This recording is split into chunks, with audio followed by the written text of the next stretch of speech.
Hello दोस्तों, चलिए तो शुरू करते हैं आज विक्रमादित्य की एक और बहादुरी की कहानी के साथ। प्राचीन काल में उज्जयिनी पर राजा विक्रमादित्य का शासन था। राज्य के एक सुदूर गांव में एक विशाल और खूंखार अजगर ने आतंक मचा दिया। विक्रमादित्य ने इस चुनौती को स्वीकार कर अपनी प्रजा की रक्षा के लिए एक बार फिर से अपने साहस का परिचय दिया। राज्य के दक्षिणी हिस्से के एक घने जंगल से सटे गांव में अचानक एक विशाल अजगर का प्रकोप शुरू हो गया। यह अजगर इतना बड़ा था कि वह पूरे गांव में डर और दहशत का कारण बन गया।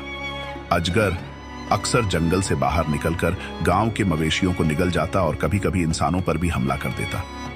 गांव वाले रात दिन भय के साए में जी रहे थे। उन्होंने अपने घरों से बाहर निकलना बंद कर दिया और खेती-बाड़ी छोड़ दी। गांव का मुखिया और कुछ ग्रामीण उज्जयिनी के दरबार पहुंचे और राजा विक्रमादित्य से मदद की गुहार लगाई। मुखिया ने कहा, महाराज, हमारे गांव पर एक विशाल अजगर ने कब्जा कर लिया है। वह हमारे मवेशियों को निगल जाता है और हमारी जान को भी खतरा है। कृपया हमारी रक्षा करें। राजा विक्रमादित्य ने मुखिया की बात ध्यान से सुनी और तुरंत इस समस्या को हल करने का निश्चय किया।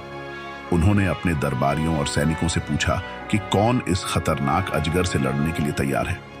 लेकिन अजगर की भयावहता के किस्से सुनकर कोई भी व्यक्ति आगे नहीं आया।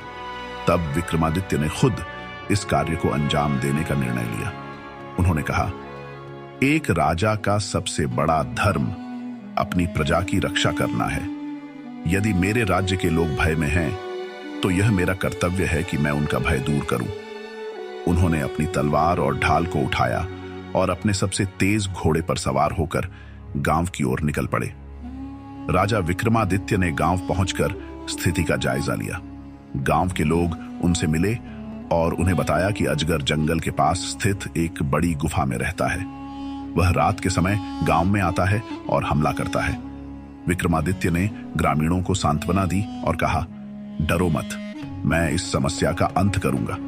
ये अजगर अब तुम्हारा कुछ नहीं बिगाड़ पाएगा। अगले दिन विक्रमादित्य ने अकेले ही जंगल में जाने का निर्णय लिया। उन्होंने अपनी तलवार और ढाल के साथ गुफा की ओर प्रस्थान किया। जंगल बहुत घना और डरावना था। वहां की खामोशी और अजीब आवाजें माहौल को और भी भयावह बना रही थी। जैसे ही वह गुफा के पास पहुंचे, उन्होंने देखा कि वहां चारों ओर हड्डियां बिखरी हुई थीं। गुफा से एक डरावनी फुफकार की आवाज आ रही थी। यह स्पष्ट था कि अजगर अंदर ही है। जैसे ही राजा गुफा के अंदर गए, उन्होंने देखा कि एक विशाल अजगर उनकी ओर देख रहा है। अजगर की आंखें लाल रंग की थीं और उसकी फुफकार से पूरा गुफा हिल रहा था। अजगर ने राजा को देखते ही हमला करने की कोशिश की। उसने अपनी पूंछ से गुफा की जमीन पर जोरदार प्रहार किया। विक्रमादित्य ने तुरंत अपनी ढाल उठाई और अजगर के हमले को रोका। अजगर ने अपना विशाल मुंह खोला और विक्रमादित्य को निगलने की कोशिश की, लेकिन राजा ने अपनी तलवार से तेज वार किया, जिससे अजगर के शरीर पर गहरी चोट लगी। अजगर ने अपनी पूंछ से राजा पर हमला किया, लेकिन विक्रमादित्य ने तेजी से पीछे हटकर खुद को बचा लिया। उन्होंने अपनी तलवार से अजगर की पूंछ पर वार किया, जिससे वह घायल हो गया।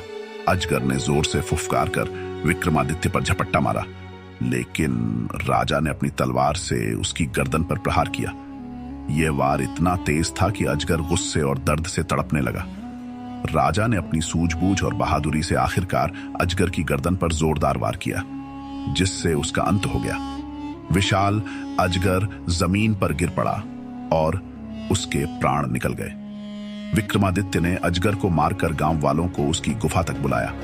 जब गांव वालों ने देखा कि वह भयानक अजगर मर चुका है, तो उनकी खुशी का ठिकाना नहीं रहा।